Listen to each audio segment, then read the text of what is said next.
પૈસાથી બધું ન મળે. આવું આપણે સાંભળેલું છે. વાત સાચી પણ છે. આપણે એની સાથે કોઈ દલીલ કરવી નથી. આપણે ક્યાં કીધું કે પૈસાથી બધું મળે?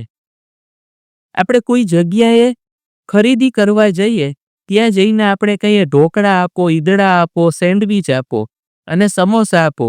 એ એમ કહે કે ભાઈ મારી પાસે ઢોકળા અને ઈદડા છે, સેન્ડવીચ અને સમોસા નથી.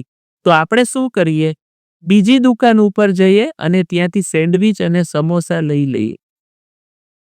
બની શકે કે એક જગ્યાએથી બધું ન મળે, તો મારે અક્કલ વગરના કેટલાક તત્વજ્ઞાનીઓને કેમ સમજાવવું કે પૈસાથી બધું ન મળે? એ વાર્તા બંધ કરી દો. અમારે પૈસાથી બધું મેળવવું પણ નથી, પણ પૈસાથી શું મળે છે એ તો મેળવીએ.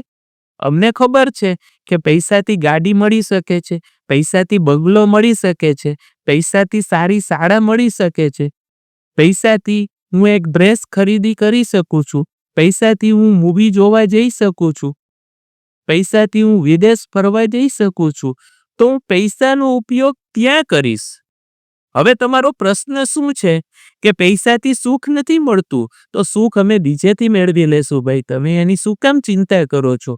અમને ખબર છે કે સુખ છે એ પ્રસન્ન રહેવાથી મળે છે, સુખ છે એ પરિવાર સાથે રહેવાથી મળે છે, સુખ છે કુદરતના સાનિધ્યમાં રહેવાથી મળે છે, સુખ છે એ સામાજિક પ્રવૃત્તિ સાથે જોડાવાથી મળે છે, સુખ છે એ આધ્યાત્મિક માર્ગને પકડવાથી મળે છે. એ અમને ખબર છે.